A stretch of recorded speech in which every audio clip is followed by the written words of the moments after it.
that lightning inside me, son of a god. I'm like a titan that's rising, oh, just you watch. I'm stepping into fate, there is no time to waste. I've got that lightning inside me, this is how legends are made.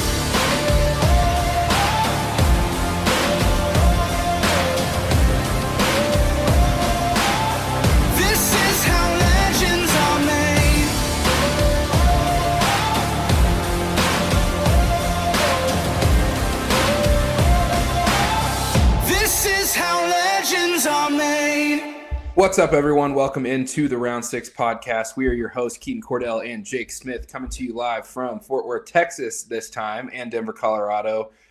What a week last week. Last week was perhaps the wildest week that I've ever been a part of with the UFC since I've been a fan, and I've been a fan for a long time. And I can say without question that last week, the shakeup of the card, one fighter, Khamzat Chimaev, missing weight, causing everything else to completely go out of whack, and then the brass at the UFC finding a way to put it back together in like 24 hours, 36 hours was just crazy. And honestly, I think it made the card a lot better than it was originally. I was happy and was excited to see all of the fights that were slated originally, but with everything shaking up after Khamzat missed weight, I actually think the card ended up being better than it was before. The fights were more competitive, but the disadvantage to that was none of the guys were fighting who they were prepared to fight. So, Jake, what did you see on last week's card, and what can you point to that might have been like some of the more hectic elements that kind of made way to some good fights, or who do you think set themselves apart from everyone else? What do you remember from last week's card that stuck out to you as just being the perfect cherry on top for just a wild fight week for UFC 279? I mean, for starters, when everything happened, I was seeing posts online and on Instagram saying, okay, let's just put Kevin and Khamzat. Okay, let's just put Tony and Nate.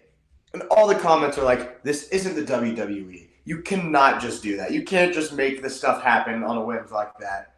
And here comes Dana White and he does it. And in my opinion, sure, they're taking a book out of the WWE playbook, but this made the card so much better. I don't think anybody wanted to see Nate go out there and fight Khamzat. Like, sure, we were saying, yeah, Nate could take it late rounds. Nate could do blah, blah, blah, blah, blah. No one wanted to see Nate go out like that. Nobody wanted to see Tony Ferguson have to fight the Leech. Like, every fight that ended up happening was such a better fight to happen. Khamzat and Kevin actually match up well. Everybody's been wanting to see Tony and Nate for probably 5 years now, pretty much. Like, they've been in the same division. These guys have never fought before. And then Leech and D-Rod, like, that was just a better fight all around, in my opinion. Leech was going to come out there and absolutely starch Tony, so there was no point of that fight. So, in my opinion, everything about this card was made so much better. And I think it happened naturally as well. There has been a lot of talk lately, and you've seen it from Dana White on the press conference after Contender Series. You've seen Brendan Schaub tweeting about it, posting on Instagram about it. People think there was a conspiracy that the UFC did not think that ticket sale or pay-per-view sales were going up high enough. People didn't think that it would be right for Nate to have to go out after everything he's done for the UFC against their killer like Khamzat. But what do you think about that? Do you think an organization like the UFC, an organization that's under like an athletic, whatever you call it, an athletic program or an athletic commission, like, do you think they're going to do something like that, be able to turn an entire card around 2 days before it actually happens? Or do you think this actually happened naturally? It 100% happened naturally. There's no doubt in my mind that Khamzat just missed weight. He wasn't at the weight that he needed to be at. And I think one thing, and I saw Aljamain Sterling talking about this on his podcast a little while ago, but Aljamain was saying, usually when guys miss weight, they're just incredibly sunken in, that they don't look like they're healthy. They especially don't look happy after they've missed weight. And Khamzat looked healthy. He didn't look drawn out. He didn't look sunken in. And he was flexing and smiling and stuff after he missed weight. But I think the reason, at least in my mind, that that's just not the case is it's not like Khamzat was actively trying to make weight and then right at the last second just couldn't do it. According to Khamzat, again, there could be some closed-door meetings that happen, but I just don't think that this is the case. But according to Khamzat, the athletic commission came to his house or wherever he was cutting weight at like 4 a.m. the morning of the weigh-ins and told him that he shouldn't continue cutting weight. So realistically, Hamzat could have been down to like 175, 174, getting kind of right on the cusp of where you need to be to weigh in for a fight at welterweight. But if the athletic commission comes in at 4 a.m. and tells you, hey, you should stop cutting weight, you're not going to make it, whether it's their opinion or whether it's the truth, you're probably not going to continue, whether you even if you stop cutting weight, you're not going to stop, you're not going to continue to like not drink water, to not eat and do stuff. So I think even though Hamzat missed by 8+ pounds, he probably rehydrated a little bit somewhere in there, which also goes towards him not being too drawn out, and his spirits were probably a little bit better too, just because it wasn't in his mind the fact that he missed weight. I bet he thought he could make weight. Everything that I've heard him say seems to indicate that he thought he would have made the weight should he continue cutting. But the athletic commission told him to cut it off, and that's not necessarily his fault. Obviously, it's his fault in the sense that you probably should be a little bit lighter coming into fight week so that that's not even on the table. But I just disagree with what Aljamain said in that sense, because if the athletic commission comes and tells you to stop cutting weight and they're adamant that you don't continue, it's not really your fault. Not necessarily that you don't make the weight, but it's not your fault that you don't look, pissed off and stuff when you go to weigh in. Yeah. It was taken out of your hands. So that's something I never really thought of. Yeah. Yeah. And I don't think it's a conspiracy at all. First of all, like you said, it's not the WWE, and there's no these guys have trained to fight each other for 2 months now, 10 weeks, 12 weeks, somewhere in that neighborhood. And I don't think the UFC is just going to take those fights for all 6 guys at the top of the card out of a conspiracy that they weren't selling enough pay-per-view buys and take that away from them. It made it to where all 6 guys at the top of the card were now fighting someone that they weren't prepared to fight. And for some of them that showed, I don't think Kevin Holland was ready to take on a wrestler. We've seen his wrestling skills kind of falter in the past when he fought Derek Brunson and some of those other guys that are wrestling heavy. So I just don't think that out of a conspiracy, the UFC is going to put some of those guys in that position. Personally, I think it's a wild thought that the UFC conspired against some of these guys in order to, bump up the sales. I think it's an unfortunate situation for all involved, and it is what it is. But the UFC just showed why they're the best in the world at what they do. Yeah, I agree. By being able to keep that card intact. They made the best of what they could have done, and I think they made the card even better. Personally, like Dana White, people can give him all the shit in the world. He's the cream of the crop. Like he is the best there is, in my opinion. And Michael Chandler alluded to this yesterday, something about how when all this stuff happened at the press conference, there was no, oh, these are fighters. Oh, this is what's going to happen when you have all these guys in the room. There was nothing like that. There was no excuses. Everything was, we were not prepared. We did not have enough security. We're going to do better next time. Like, there was literally nothing to do with, oh, these are fighters. This is just what happens. It was all, we weren't prepared for this. Like, from now on, we're going to have more security in these situations. So, like, I don't like the hate going towards Dana about all this. Like, sure, give him some hate for fighter pay, whatever. I don't care. But Dana White's the cream of the crop. He made this card happen. He takes full responsibility for everything that happened, even though he literally had nothing to do with any of it. But I think that's something that you should absolutely need to point out. Yeah, and to your point about the whole backstage debacle before the press conference, yes, they probably should have had more security and stuff, but you don't know that until you've had these learning moments throughout your career. And, like, how many times how many times has the UFC held a press conference? Like 500, 800, 1,000 times probably, and this has never happened before. And I think part of that also is, like, Khamzat's such an X factor. The Diaz camp, not even just Nate Diaz, not even just Nick Diaz, the Diaz camp is such an X factor. And then you sprinkle some of these guys like Kevin Holland in the mix. Like, it all it takes is one little Jenga block to be moved out of place and the whole tower falls, and that's what happened. Especially with the Diaz army there. Yeah. And especially. And Dana said that Khamzat had like 30 guys in his camp with him. The Diaz camp had like 50 to 60 guys with him. So I think part of that is not just on your fighters, right? Like your fighters can be chirping each other, and it's all I don't want to say fun and games. They probably mean it, but Right. they're just kind of going back and forth. And then if someone with a hot head in either one of their camps starts popping off, of course all those guys are going to jump in and defend them. You can't blame them. So, it's an interesting situation, but I'm glad the card ended up coming together and kind of going in a good direction. And ultimately we got to see some really good fights. I had so many TVs on so many different sports on Saturday, and it was just a really great night. And I think it's time to get into the picks from last week because we had another pretty damn good week, in my opinion. What about you? I think I made money.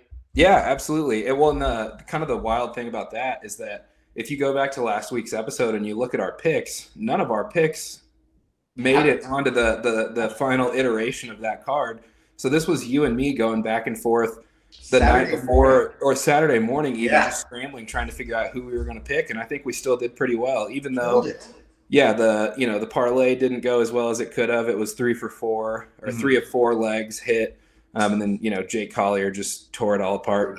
Or I guess you could say Chris Barnett tore it all apart. Either way, if that parlay hits, I feel even better about our week than I do right now. And I still feel good about the week. We had some good actual luck. Like, not just skill. We had some great luck this time around. That D-Rod decision, I had no faith in that coming for us. It hit at a plus 140 dog, which is awesome. But, I mean, come on now. Leach won that fight. I'll take the money and run. Leach won that fight. And then when you're looking at that Irene Aldana win, that could not have been more perfect for us. Looking at it right now, we had under 2.5. So 2 minutes and 30 seconds, and we're done. If it hits 2 minutes 30, we're done. At 2 minutes and 21 seconds, Aldana lands a liver kick and puts her out. Like, I was sitting there counting it down. I'm like, all right, 10, 9. Oh my God! And we won. It's luck. Yeah, it was great. And I was texting our friend Harrison throughout the course of that fight because he tailed us on a couple of our picks. And I remember when that happened, he texted me and was like, oh my gosh, what just happened? What just happened? I was like, I don't know, but give me my money and let's get out. Give me the money. It was great. So, and then of course, Nate Diaz is dog of the week. That was I was picking Nate no matter what, whether he made our picks or not. I was throwing whether he was a favorite or a dog. I was riding Nate. Absolutely. No doubt. Even when he was fighting Hamzat at like a plus 800 dog, I was going to sprinkle on him because he's Nate. He's Nate. Like, why not? So the fact that he gets it done, and the kind of the other ironic and just wild thing that what's funny, Joe Rogan posted made a post after the card and was like, I'm not convinced that we're not living in a simulation. And Nate Diaz locks up the submission on Tony Ferguson at 2 minutes and 9 seconds in the fourth round. It's the 209, cool. Baby. Represent. Yeah, there's pictures of the ref stepping in. The second the ref's hand touches the fighter, that's when the fight's over. The ref steps in, hand on Nate, while Nate's got a one-arm guillotine. He doesn't even have a two-arm. He's not even doing a normal guillotine. He's got a one-arm guillotine and a flex on the other arm at 2:09 on the clock. Last fight, last win. Couldn't have gone out better for Nate. That's just how he does it, Yeah. Submissions with either a finger to the crowd or a flex. One of the two. It's poetry in motion for really Nate Diaz. So where do you think, picks aside, where do you think some of these fighters go from here, right? So obviously the Li Jingliang and Daniel Rodriguez fight, there's a lot of talk about that one being run back out there, and I tend to agree with that. And that one was called for by D-Rod because he doesn't like the disrespect. He thinks he won that fight. I don't think he did. But he thinks he won that fight, and everyone's saying he didn't, so he wants to run that back. So there's no reason not to for the Leech. Why would the Leech not take it? Now he gets to fight at the weight he's supposed to. He gets to train for this guy. I think it's a great fight for the Leech. And they both, I'm pretty sure, traded off now. I think D-Rod's now 14, which Leech was before this fight. So Leech needs his spot back in the rankings. Yep. Yeah, absolutely. And then, I think you got to run that one back, personally. Yep. Let them train for each other.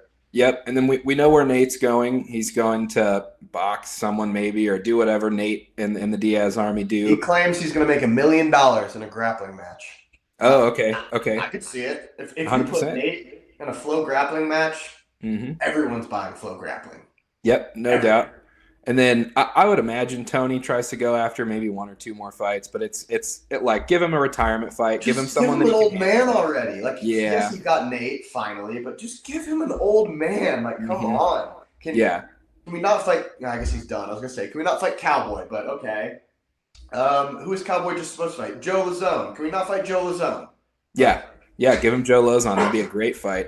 So I think that's kind of where those two guys end up. But really, the two kind of interesting stories coming out of this are Hamzat and Nate. Where do you see Hamzat ending up after this week? Because obviously, Hamzat and Kevin Holland. I think I said Hamzat and Nate. I figured that's what you meant. Yeah. So Hamzat. Do you think there's anybody to fight other than Colby? No. No one's talking about it much yet. No one knows what's going on with Colby. I've heard he's being hidden in Vegas. I heard he's not even living in Florida right now. I'm kind of hearing things that UFC is basically hiding him in Vegas, not letting him do a lot of promotion, not letting him be out in the public until all this Masvidal stuff is situated. But that's also not really taking much of a toll on either of those guys. Like, they can both book fights while this legal situation's happening. But, like, when I pull up the rankings right now, I mean, there's no one else. There's nowhere to go. You got Leon and Kamaru. Absolutely should run it back. Like, there's no reason any other fight should happen in that division in terms for those two. Like, I don't think Leon should be fighting anyone else other than Kamaru. Kamaru absolutely deserves the shot back. And then it goes Colby, Hamzat, Gilbert. Like, Hamzat already beat Gilbert. Colby's not going to fight Kamaru again. Colby's definitely not going to move down to fight number 5, 6, 7, 8, etc. Like, he's the top of the top. So if he can't fight Kamaru, it has to be Hamzat Colby. Like, it just has to be. Well, and what a fight that would be. I mean, you've got two guys that have just immense wrestling pedigree. Both of them are at the top of the division, and I think both of them need one more fight in order to potentially get another title shot. Because you would expect Leon Edwards to turn right back to Kamaru and give him the immediate rematch. I think that's the right thing to do. So you assume that the title is going to be tied up for at least another 8 to 12 months, if not maybe a little bit more, maybe a little bit less. Yeah, because they're not fighting for a minute. No, can't fight. No, not at all. So I think Hamzat and Colby just makes a lot of sense, and I think that's just an insane fight with the wrestling that they both bring. Their striking is improved because, or is more effective because of the heavy wrestling pressure that both of them apply in their fights.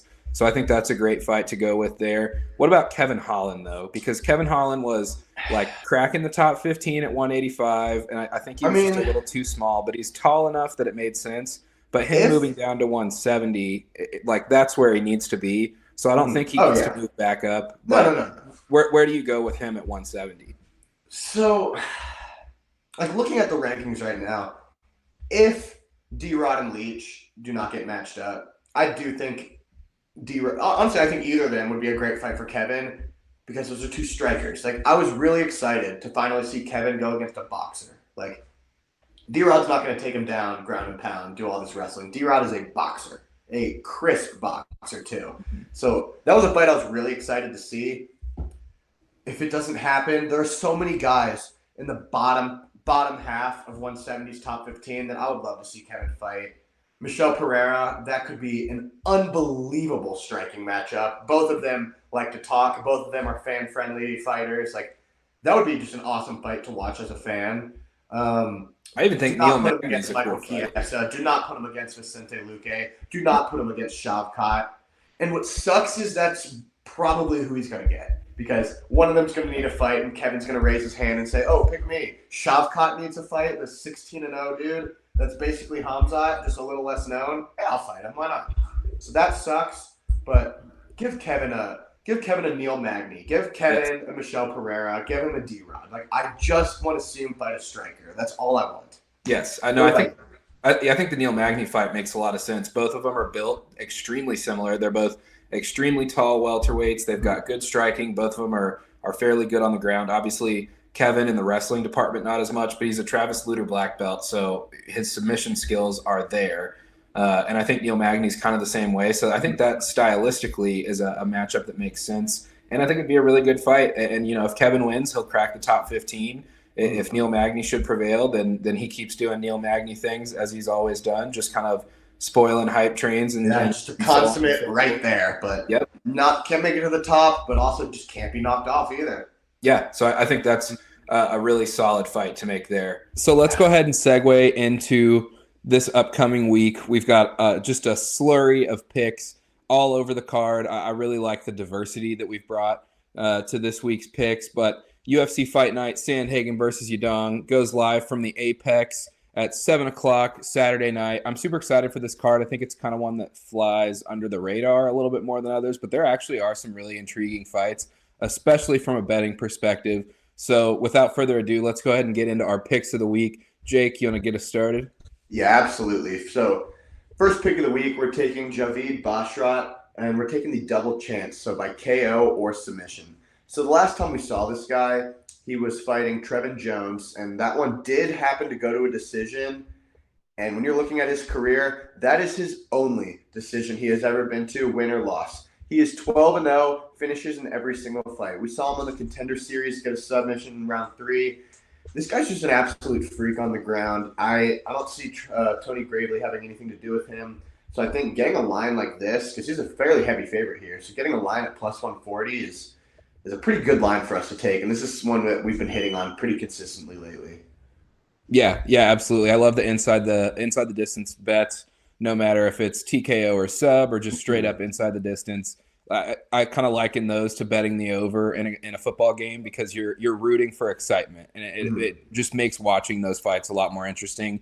Yeah, if you've been betting with us too, you've noticed that more than likely we're almost never taking just the sub. We're more than likely not taking just the knockout because you see all the time those submission artists. They get you on the ground. They're doing everything they can to submit you, and then you just roll over, turtle up, and then they have nothing to do but rain down those shots. So once in a while, those submission artists will get those TKO rain down punches. So for that reason, we're always taking these double chances. But I'm not sure we have missed on a double chance yet. I think our one miss was the Alexander Romanov one, and that was just ridiculous. But besides that, I think we're pretty much almost undefeated on these double chance bets. So we got to keep this rolling.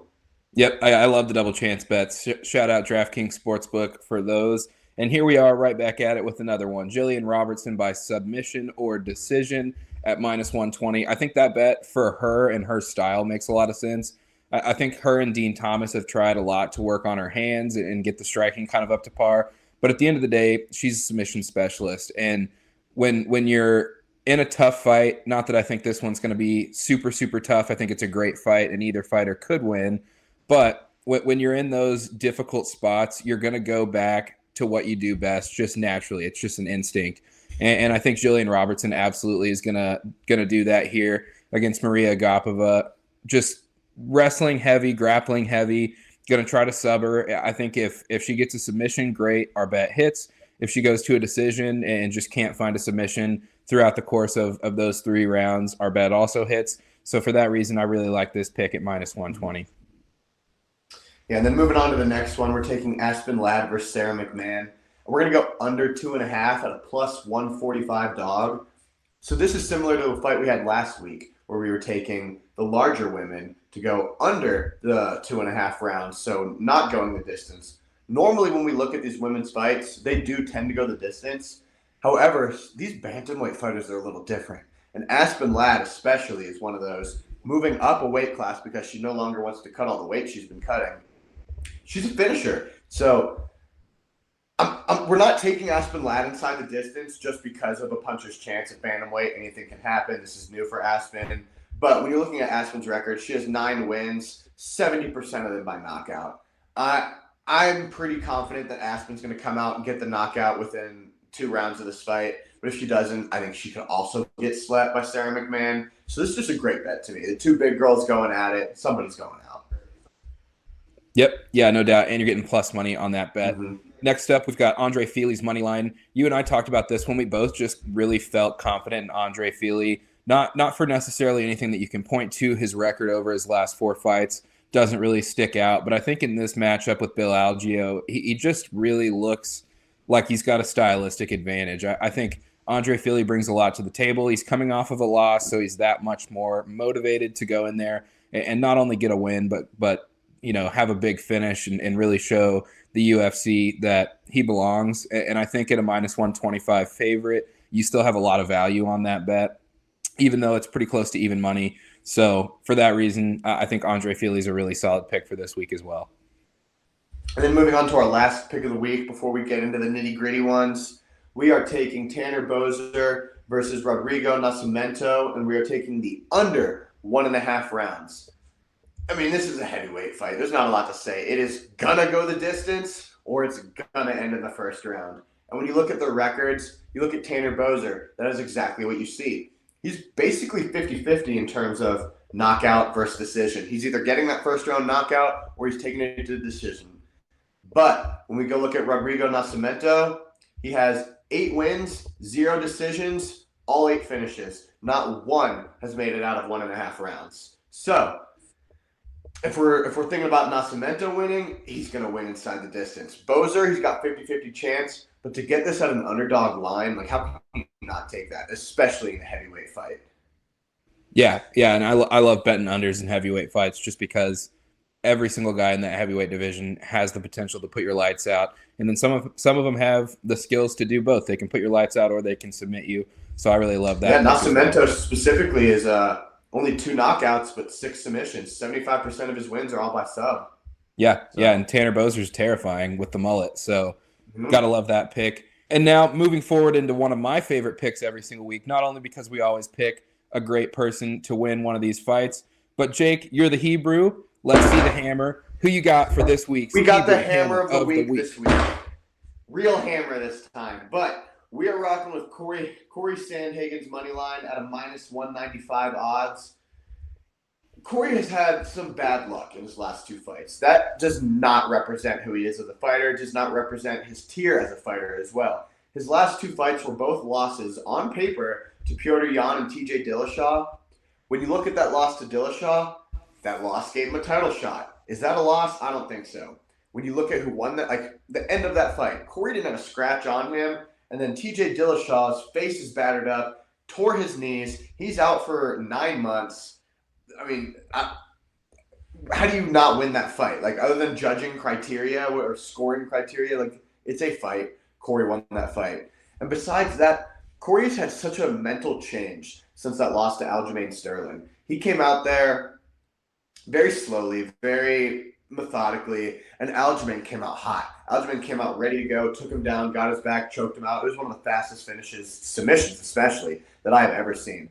And since then, Corey has taken on this whole new persona, a whole new spirituality, a whole new, I'm going to be angry when I'm in the cage. And the way we have seen him fight since then is exactly that. That knockout against Frankie Edgar is one of the most disgusting knockouts I've ever seen. Like that, I put that up there with the Cheeto head kick. I put that up there with the Michael Chandler front kick. Like, that is one of the grossest knockouts I have ever seen. And Corey's fighting a guy in Song Yadong who is a great up-and-coming fighter, but I just don't think he has the wins that Corey does. Sure, he has Marlon Moraes, just like Corey did. He was on his way out for both of those guys. Like, that's just no longer the quality win that it used to be.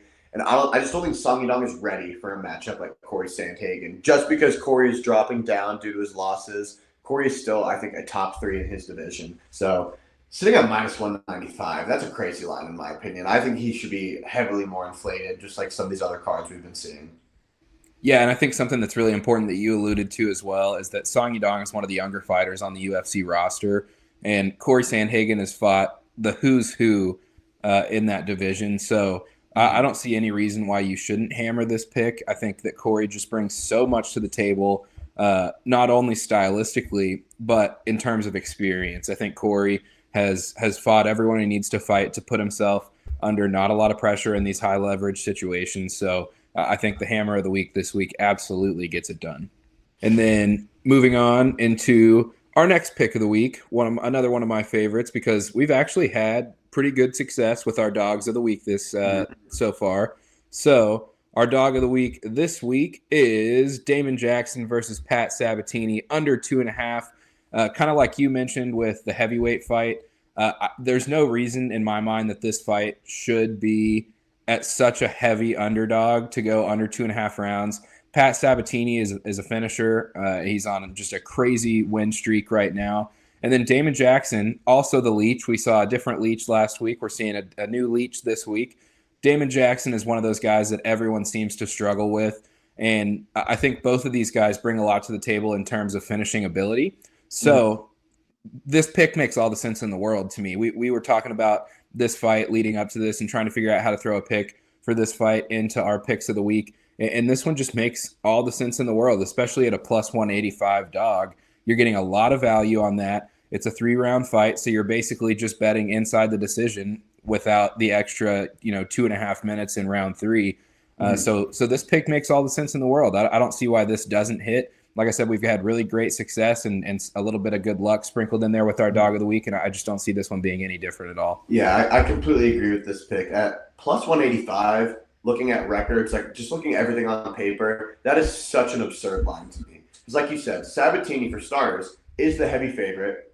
He's more than likely going to win. You look at the way Damon Jackson loses, he's never lost to a decision. He only gets knocked out or subbed. And then if you want to ride the underdog on here, Damon Jackson also has 21 wins, only 3 decisions. So these are just not decision fighters. Like, these are 2 fighters that are going to come out and try and get the finish. So with 2.5 minutes left in the fight, like, I'm very willing to take our risk at it, especially at plus 185, that one of them is going to get it done. Yeah, absolutely. I completely agree. And then we got to have a bounce back on this next pick because the parlay last week I was so sour over because it looked so good going into the Jake Collier fight. And then it actually ended up hitting because the Kutalaba and Johnny Walker fight finished, did not go the distance. It finished inside the distance. So 3 out of our 4 legs hit, but what are you going to do? That's the nature of the fight game. We can't linger on it too long, but we got to have a good bounce back this week. And we didn't just stick to MMA in this parlay, which I think is awesome because there's another guy in the fight world that's also fighting on Saturday night, and he goes by the name Canelo Alvarez. Jake, you want to take us through this one? Yeah, so this week, there were not a lot of amazing lines to take in the UFC this week in terms of money lines. Not a lot of just like, I am so confident on this that we decided, you know what? Why not throw Canelo Alvarez in? He's the best fighter in the world, in my opinion, other than maybe a Tyson Fury. But I mean, you got to throw Canelo's money line in there. Canelo versus Triple G, that's an amazing fight that everybody wants to see this weekend. So throw him in with Daniel Zellhuber and Joe Pfeiffer. We're pretty much getting the same thing we do every week. 3 minus 500 heavy favorites, and we're getting them just about to an even money line. Like, this is such a good pick, in my opinion, that you can't not take it. Yep, no doubt about that. And I think one cool thing about this parlay is that you've got 2 Mexican fighters on the same parlay. So obviously Canelo in the boxing realm, and then Daniel Zellhuber is a great pick. He's just an absolute monstrosity, and he's just been tearing it up lately. And then Joe Pfeiffer fits into this like a glove because he's fighting in the UFC during the same season that he fought on the Contender Series, which I think is really cool. And if there's any Contender Series fans out there, you'll probably remember back to week 1 of this season where it was a lot of lackluster fights, but that one guy got a knockout and really impressed everyone. And Dana White went on that fiery rant about, you want to come in here and you want to impress me, be like Joe Pfeiffer, do what Joe Pfeiffer did. And that's just like, if you've got Dana that like impressed and that fired up to the point where he gives a speech like that, you did something right. Joe Pfeiffer over a 4-1 favorite in this fight. So I think this parlay has as good a chance as any of our parlays to hit. The line, obviously, still a favorite, but kind of like you mentioned, Jake, you're getting 3 extremely heavy favorites at almost even money. So I don't see why there's any reason not to hammer this one as well. So I really like all of our picks this week. I think we really kind of thought this through, and picks are generally tougher on weeks where you don't have a lot of big names just because there's not as much available knowledge between people, like in anyone. This is not just specific to us, but when you have these fighters that don't always fight and don't have a bunch of star power, you got to do a lot more research, and I think we did a good job of that. So I'm super excited about all of our picks this week. I don't know how we don't go out here and make money like we've done every week so far. So I'm ready to go, man. I think this is going to be a great fight night. Yeah, I'm so ready for this. And as for the picks, for the fans out there listening, something that we're going to start doing next week is giving out the actual units that you are going to be betting. So we're going to be starting to keep track exactly of how much we're up, how much we're down weekly, monthly, throughout the year, etc. So I'm going to comprise what we've gone through over the last 3 weeks or so, look at the units that we've been putting down, see where we're at, and go from there. And we're just going to see how high we can let this thing rise, see how much money we can make throughout the UFC this year. Yeah, and I think we've had like 3 good weeks in the past few weeks, so I don't see why that changes here. And for everyone out there that's listening, make sure you bet with round 6. We're going to go out and we're going to make some money. We're never going to just tank on a night. And again, that's not a blanket statement. It's the fight world. It's kind of hard to just openly say, oh, we're never going to lose a bet. But I really do feel like for the most part, we put a lot of thought into these, and it's not just oh, I like him, or oh, he's cool. Why don't we just go ahead and take him? Like, we actually do a really good job of looking through these fights, digging into the fighters' backgrounds and everything. So if you're out there and you're listening and you want to make some money, bet with round 6. Yes, sir. No doubt, no doubt. So again, super excited for this weekend. Not only do we have Fight Night, Sandhagen versus Yadong at 7 o'clock on Saturday, but you've also got the one and only Canelo Alvarez fighting Triple G in the trilogy. I think that's going to be an awesome fight. But super excited for this week. Super excited to keep the podcast rolling. Jake, you got anything else you want to say? No, I'm just ready to make some money this weekend again. Again, yeah, as always. So, guys, make sure you follow us on Instagram at Round6Pod. Subscribe to the YouTube. Share the pages everywhere. Share the videos everywhere. We're trying to make this thing big. But until next time, you guys have a good one.